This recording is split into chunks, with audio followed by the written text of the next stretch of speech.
And Burrow went over 4,000 yesterday with his 525-yard performance. He's 25. Mixon is an 1,100-yard rusher at 25. Jamar Chase in his rookie season over 1,100 yards. And T. Higgins, after yesterday's performance, went over the 1,000-yard mark. Ben Baby, who covers the Cincinnati Bengals, regularly stops by with us here on the Jordy Culotta Show. We talk to him now here as Cincinnati sit first in the AFC North at 9-6 with a trip to Arrowhead on the horizon. Ben, good morning. Merry belated Christmas. Thank you for the time. Yeah, of course. It's always a pleasure to hop on and chat with y'all. This has got to be a very exciting time to be a Bengals fan. You got to feel that around the city. What's the buzz like around Cincinnati with what they're accomplishing right now? Yeah, there was a great crowd yesterday, and you've seen, the fan resurgence kind of come back this season. It was a little dip a couple weeks ago when the Chargers were in town, but when you look at it, I think a lot of people are excited. This is a team that's on the verge of their first playoff berth since 2015. Are one win away from potentially winning the division. So there's a lot of exciting stuff, and it all has to do with kind of the two guys from LSU and Jamar Chase and Joe Burrow. Was it the Pro Bowl snub, or was it Baltimore's defensive coordinator that you think that Burrow was stirring on all week to get going for yesterday? It probably had a little bit to do with Wink, saying let's hold off on the gold jacket, which Burrow said he wasn't really annoyed with it. He just said it was an unnecessary comment because Burrow has only been in the league for a couple of years. But to be honest, I don't really know how much it would even matter if Wink had said anything or not, because really he was praising him as he said that as well, saying that Cincinnati had a ton of weapons in there and just kind of wanted to be hesitant, not treat him like Aaron Rodgers, which is a fair thing to say, but Cincinnati just had Baltimore's number all year, and specifically Burrow had Baltimore's number all year. When you look at it, over 900 yards, the first quarterback in NFL history to throw for 900 yards against a single team in one season.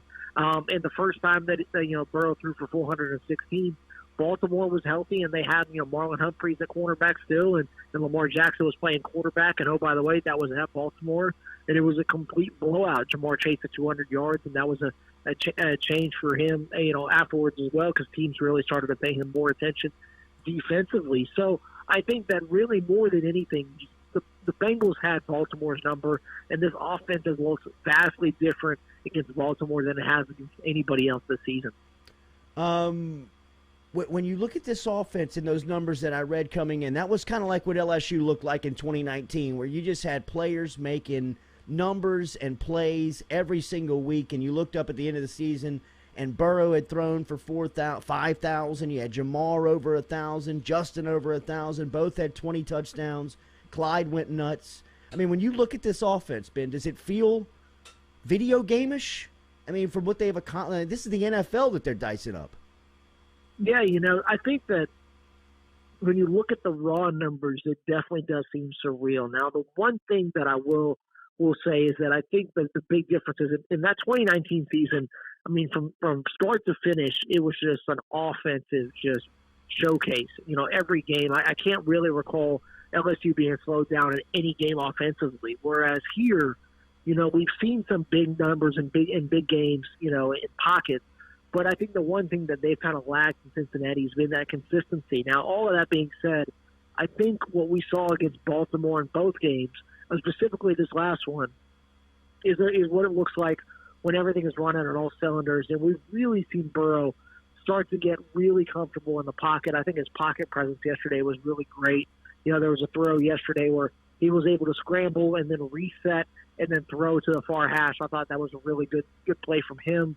And then, his ability to get out and really go upfield and scramble for first downs, that's been pronounced the last couple of weeks. And then I think the deep ball really has been the biggest thing that's been the most impressive. I think that's something we were looking for as, not just before the injury last year, but after the injury coming back.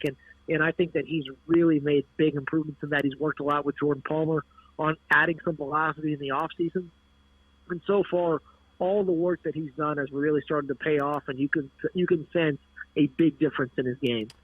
When you look at the Burrow and the way that he's running, like you said, do you believe he's at 100% now? I mean, do you feel like he's fully recovered?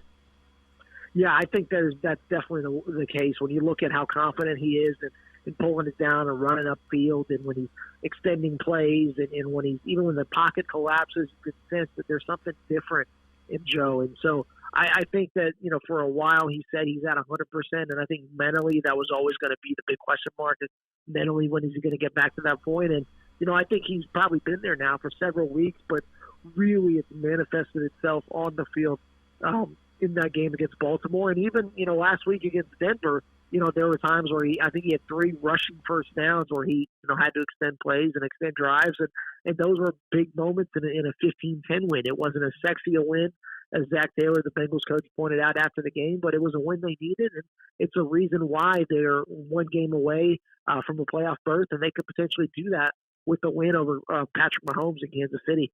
Is this faster than you thought it would come? Is this resurgence? Not necessarily. I think the thing that people got to realize is this team was garbage in 2019, worse than the NFL garbage. And so that's what netted them the first overall pick. And then in 2020, they went out and spent a lot of money in the free agency, which is something they don't really do. In 2021, they doubled down, spent even more money. And then they were able to go draft Jamar Chase. They were, re-signed Joe Mixon.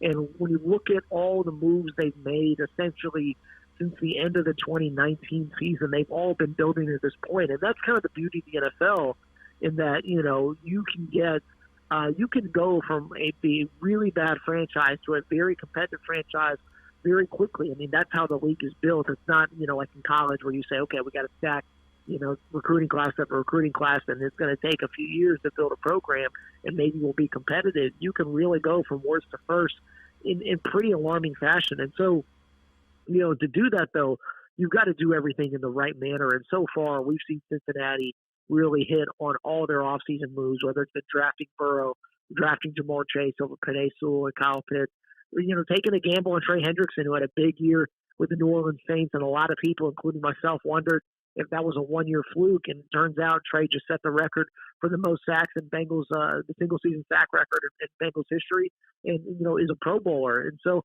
I think moves across the board have proven that Cincinnati has done everything they needed to do. So while this is probably a little ahead of schedule, it's not unexpected that they've been this good, because they've definitely built the team to be this successful. What do you expect the atmosphere to be like? I said that this game was in Arrowhead this week. It's actually in Cincinnati. What do you expect the atmosphere to be like come noon this Sunday? And, how do you see the chances of Cincinnati winning this game just going into it? Yeah, I think it's going to be – it could be one of those games where the team that has the ball the last wins. I mean, we all know what Kansas City can do offensively, and really the big question mark for them all season has been this defense, and they've definitely shored things up over the last several weeks and have really rounded into a really strong team. But for Cincinnati, I think their best bet's gonna have to be, can they keep up with it? And I think that's one of the beautiful things about when you look at the way the Bengals have built this offense. It's really very much like LSU built their teams. Specifically the team that won a national championship. I think across the SEC over the last several years, there's been an understanding that if we want to win in the college football playoff, if we want to win at the highest level, we need an offense that can go out there and put up as many points as we need it to. It's not a ball control game. It's not a we're going to win in the trenches kind of deal. This is a we are going to go out, we're going to win with our skill position players and try to stop us. Basically what the Big 12 did for a long time. That's why the Big 12 produced several quarterbacks, and we really saw that shift as soon as Alabama hired Lane Kiffin, and Nick Saban said, okay, if we're going to do this, we're going to go in all the way. We really saw that revolution. In the NFL, it's very much in the same way. It's why the Chiefs have been very successful. And when you look at what the Bengals have done, they got a coach who's very comfortable, throw it in around. They got a quarterback who is, one of the greatest in college football history. And you've got really explosive players all around him who can kind of, do that thing offensively as well. And so I think that's what's going to make this a really fascinating game. And so, it's built for games like Sunday, where you're going to have a team like Kansas City who's probably going to put up a ton of points on you, and you're going to be able to, you're going to have to be able to do the same thing. So I think it should be a great atmosphere. Hopefully it should be a really fun game. And honestly, in an ideal world, should be a good glimpse as to what the future of football should look like and what the game could look like at the highest level. So all in all, it could be a really exciting and really thrilling Sunday. Ben Baby, who covers the Cincinnati Bengals for ESPN, is on Twitter at Ben_Baby. Ben, one more before we get you out of here. I saw that Tyler Shelvin's snaps fell off a little bit in the second half yesterday. What's his status coming down the push here, and what's year one been like with him? Yeah, it's been really interesting to see Tyler, come in. I'm glad he was able to get some snaps yesterday, but all in all, just has not been active all year. It's one of the rare times I think it's only the second time he's been on the 53-man roster. And I think for him, it's going to have to be something where he's going to have to put in a lot of work in the offseason. This is almost like a redshirt year for him this year. They draft him in the fourth round. I think they realize his size and his ability to kind of be a guy who can plug things up in the middle. But I think a lot of this is going to stem from him and kind of the work that he's going to have to put in order to crack this rotation. I mean, it is just a whole different animal to be in the NFL. It's not only one thing to be big, you've got to be big and very athletic and nimble. And I think that's going to be the big question mark around him moving forward. And so, I think it was good that they brought him up yesterday. They have some injuries. DJ Reader, their starting nose tackle, went on COVID reserve. So that's why, Shelvin was able to get in the mix yesterday, especially at the end. But, we'll see what happens. I think there's going to be a lot of intrigue around what's going to happen with him throughout the offseason. But, I think that's what that second year of development's for. And Cincinnati has proven that if you can put in, they really do like when guys take that second offseason, take that time to develop and come back and be useful for them. So we'll see what happens with Shelvin moving forward. Ben, they wouldn't kick the tires on Joe Brady, would they? Or it's in some type of role with Cincinnati? Yeah, right now, I mean, it's hard for me to say with any authority, but right now that seems so unlikely when you look at what's going on. I know a lot of people were wondering before the year, they were wondering, would Brady be someone who replaces Zach Taylor? And now I think that, I thought there was a lot of fan speculation. Now, whether that was actual speculation, I can't really tell you. Yeah. But, I will say that Zach Taylor has done a really good job, of surviving the hot seat this year, I think, given where they're at. Now I know there are probably going to be some questions if he doesn't make the playoffs, but when you look at, this team, I think they've overachieved. I think the over-under on them was 6.5. They're at 9 right now with the shot at 10 in the division. Him and Brian Callahan, the offensive coordinator, done a really good job with this team so far. So, right now I just can't see, Brady coming in, but you never know. You never know what can happen. Burrow, comeback player of the year, right? I would think it's going to be between him or Dak. I think we saw what Dak did last night, just torched up Washington. And another guy who had a really big injury. But I think that both of those guys, when you look at what Dak and Joe Burrow have done, it's just really remarkable to have the injury they sustained a year ago and then come out a year later and just be torching defenses and really playing the quarterback position at the NFL at the highest level. Is just really remarkable. So I don't think anyone would, if Burrow were to win the comeback player of the year, I don't think anyone would really, be too surprised at it when you look at what he's done, especially that record-breaking performance and kind of the history that was made on Sunday. It is a cool time to be a Cincinnati Bengals fan. I know a lot of Cincinnati is waking up this morning very elated after a 2-game win streak and Kansas City coming in town with a shot at the playoffs on the line and sitting at first place in the AFC North. That atmosphere on Sunday is going to be electric. Ben, thank you as always for your time. Happy New Year, man. Hey, thanks a lot, bud. Always a pleasure. All right, man.